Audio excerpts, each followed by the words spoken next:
You're not seeing my face. Up higher. Up higher. Gee, how do I do it? Wait a second. Oh, I see what's going on. You're shooting yourself when you think you're shooting me. There. But I can't see myself. I can see you. Not my body, right? No, not your body. I can't see what I look like. I don't want to talk if I can't see myself. Oh. Oh, okay. Well, let's see how we'll. Yes. There we go. Say hello.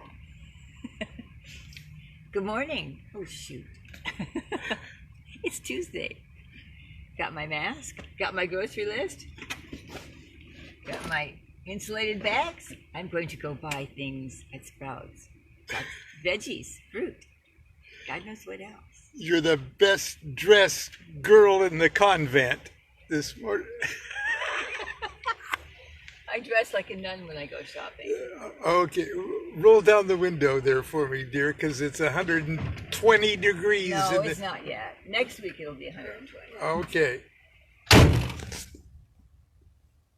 Let me turn this around here.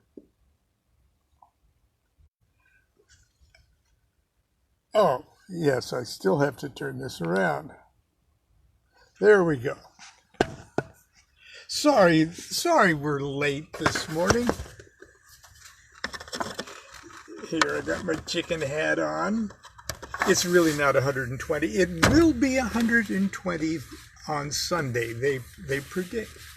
Okay. It's anyway, it's Uncertainty Tuesday, as we should probably call it, because it's shopping day. And but I got fun stuff here. Now, yesterday I started reading Knowing Aleister Crowley personally, which was a 3-part series published in the OTO newsletter, or the Magical Link. I think it's still called the newsletter, in 1979. And it is Grady McMurtry in his unique and colorful style, relating a couple stories about his time in London during the war, or in England during the war, because there's more than London, with visiting Aleister Crowley. Now, because he was a lieutenant in the U.S. Army, he had access to a Jeep and petrol, and could get around. And he was the only member of the American OTO to visit Crowley during the war. Now, anyone who knew Grady and had a chance and the privilege of spending time with Grady was charmed, truly charmed, by his flow of consciousness, his especially when he was describing things. And there's great magical insights and information and, dare I say, secrets just nestled in his conversation. But a lot of his conversations were heavily peppered with reminiscences of his wartime experiences. And at first you thought, oh, this is just, my uncle was always talking about this time in the war. He sort of explains. Grady was active in the D-Day invasion of Normandy, and then after World War II, he went on to be involved in the Korean conflict. So Grady was quite the military man. And it was one of the reasons that Crowley put this in writing. It was one of the reasons that Crowley was chosen to succeed Karl Germer, or at least Crowley said he envisioned that. One of the reasons was that in the age of Horus, Crowley thought it was important that for the survival of the OTO, that it be led by somebody that had actual experience in war. And maybe one day we'll get into that when I'll read Crowley's letters, the authorization letters to Crowley. But today we're going to go into the mind of Grady L. McMurtry, Lieutenant Grady L. McMurtry. I think he retired as a major. From part 2 of the Equinox Volume 3. This is Grady talking, okay? As I mentioned in my last rap, 93 Jermyn Street is just off of Piccadilly Circus in London. A circus is a roundabout, a circle where traffic flows in and out. Piccadilly Circus has traditionally had a statue of Eros, or Cupid, on the island in the center. Taken down during the war, of course. They couldn't take down Nelson's monument in Trafalgar Square, so they sandbagged it. Anyway, and for whatever reason, it was the habit at that time, 1943 and 44, for all the young ladies of London who wanted to, for fun and profit, to come down and blanket the walls of the various, blanket the walls while the various clientele, mostly American soldiers, considered the prospects. The comments one heard while passing could be rather startling. I remember being jolted out of my satori one evening by some broad yelling, "Get your hand off my CUNT." During a particular point when they were negotiating as to who was to sleep with whom and where and how much for the night. We had a saying in the American Army, if you could put a roof over Piccadilly Circus, you would have the biggest whorehouse in the world. Whether Crowley ever made use of the local availability, I have no idea. But it did set a certain tone. Okay. Speaking of sex, the question has arisen as to whether Crowley ever made any homosexual advances to me. The answer is no. For a confirmatory opinion, see The Eye in the Triangle by Dr. Israel Regardi, Llewellyn Publications, St. Paul. The Aleister Crowley I knew had the greatest respect for the right of an individual to manifest their will without interference. The only time the subject ever came up was by accident and a joke. One day he was telling me about how he had been at a party the previous evening. From his description, I got the idea that the people who attended were mostly artist, bohemian persuasion, but elderly. Because, as he said, despite their age, they were all jumping about as, quote, as spry as crickets.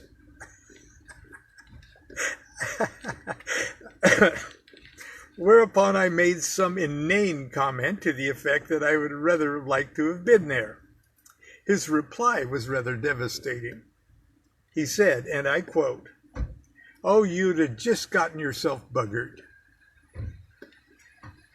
Considering my physical strength at the time, it does not that does seem unlikely. But anyway, it was all... I love how Grady bounces back and forth with these subjects. It was, I'm sure Heydrich took this from dictation and did a marvelous job. Anyway, it was also here at 93 Jermyn Street that a German bomb had landed in his backyard, blowing glass from the window all over his bed. And as he said to me at the time, if I had been home, I would have been killed. This shook his nerves a bit. He, along with Lady Frida and many other Britishers, determined that the German bombing would not drive them out of London. The old British bulldog spirit. As to whether any of this on Crowley's part had to do with any remorse over his pro-German activities during the in the U.S. during World War I cannot say. So as far as I'm concerned, he was just being the typical Britisher he'd always been. Crowley was in the tradition of the radical conservative. On one hand, there is nothing more radical than Thelema. On the other hand, he was a monarchist. He could never forgive Edward VIII for having abdicated his throne to marry a commoner. After all, the office of royal consort had been approved in European royalty for centuries. Speaking as an old combat trooper, I can report with great authenticity that being next to a bomb going off will do something to you. What it does mostly is make your nerves a lot more frangible. So if sometimes my hand shakes a little, and maybe I drink more than is good for me, believe me, I have reasons. When the Chinese hit the Kumwa Ridge with a human wave that went on for a solid week in October of '52, I was ammo supply central on the Central Front, Korea. But that's another Grady story, he says. Back to Crowley. As a result of German bombing, he decided he needed more quiet. Can't say I blame him. I thought it was dumb enough to stay in London to begin with, but I didn't tell him that. So he looked around and decided to move to the Bell Inn at Ashton Clinton, Bucks County. I think that means Buckingham. There is a whole history of England, and here's Grady digressed as much as I did here. I do. There's a whole history of England written in county names. The painted counties. Yes, I saw it once when I was running east on highway over the West Country, whose perfect patches of agriculture, each its own color. Essex means East Saxons. Wessex means West Saxons. Sussex means South Saxons. Northumberland means the pits. That's Robin Hood country, about 30 miles north of London. Of course, London goes on forever. The Bell Inn is an authentic country inn. It still has a courtyard where the stagecoaches stop to load and unload. I was still up in East Anglia at Bury Street, Edmonds at the time. Now, England is built very much like Italy or Korea, where when it comes to roads, all roads lead to London, Rome, or Seoul, as is the case may be. To cut across country is a problem. Add to that the fact that the British had taken down all the road signs in case of German invasion, which was not at all unlikely. But I had a very beautiful red Morocco-bound quarto-size map book, so I never really had any problems negotiating the terrain. From a recent film, the Eagle has landed. It's quite obvious that the Germans had just as good a road map. So why did the British take down all the road signs? Well, you're at war and you have to do something. Even if it only kept up your morale. I fogged my way across country, wandering wondering at the convoys of British trucks that did not have front-wheel drive. Sure enough, they bogged down in the mud of Italy, while those American GMCs, deuce and a halves, went plowing sturdily through. Bugged the hell out of the British newspaper correspondents at the time, and those colorful Royal Corps of signals. On their messenger motorbikes with their funny helmets and their fantastic yellow gloves with long gauntlets to cover their wrists. I really did not have all that much trouble in finding Ashton Clinton. Not at all like the time in Korea when I wanted to drive from Kuchon over to the Western Front without bothering to drive all the way into Seoul. I found myself on a washed-out road on a mountain pass up to the fan belt and flooding stream without a bridge, when a squad of Koreans burst out of the cane in full camouflage combat regalia. I damn near shit my pants while grabbing for my carbine in the back of the Jeep. Turned out they were just ROK troops on maneuvers, but for a horrible second I didn't know that. Well, anyway, back to Crowley. Like I said, naturally I was in uniform.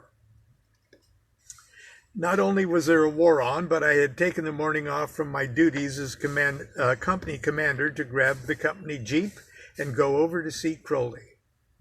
I walked into the desk. Oh, and here, hang on for a second. There's this diagram is readable. This is the Ashton Inn thing. It's a very small room. You can see the door there.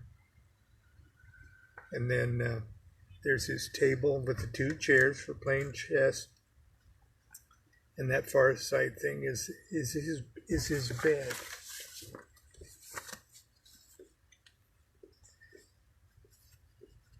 Let's see. I walked to the desk on the right. The dining room is on the left as you walk in. I asked the clerk how I could find Mr. Crowley. He said, "Oh, right up those stairs, on the right, down the corridor to the left, and it's room number so-and-so," which I've forgotten. So I go pounding up the stairs with me combat boots on, found the door on the right and pounded on it. I heard some unintelligible sound, so I pounded again. This time I heard a voice saying very distinctly, "Who is it?" Since I was talking to a piece of wood at the door, and there seemed to be a problem with communication, I said very loudly, "Lieutenant McMurtry." The door opened and there was Crowley. He took one look at me and said, "Oh, there you are, dear chap. Come right on in." Then he paused, looked puzzled for a second, and said, "That's strange. When I was taking the I Ching this morning, it said that I would be meeting a military man." I walked in as best as memory serves. This is what the pad looked like. And there it is again.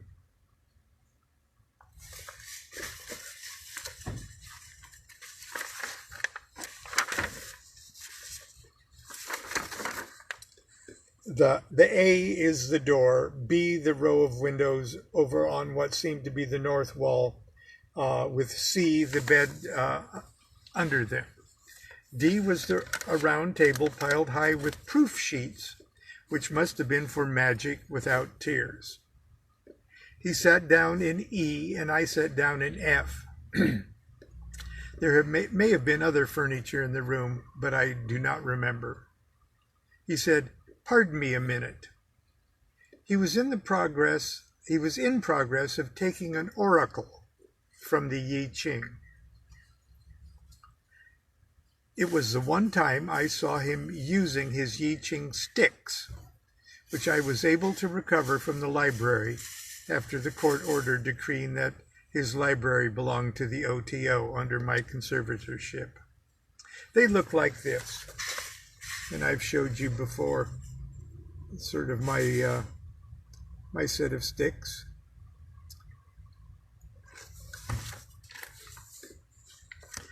The blank side is the male, yang energy side. The divided side looks like red nail polish to me. There was a strip of red nail polish down the center of them. This is the female, yin, receptive side. By my ruler, they're less than 1/8 of an inch in thickness, but slightly more than a 1/16. They were either of mahogany or teak or stained dark to look so. Each stick has a yang side and a yin side. The way Crowley used them was to shuffle them, his eyes closed, then take them one at a time, and holding each one upright with his right forefinger, eyes still closed,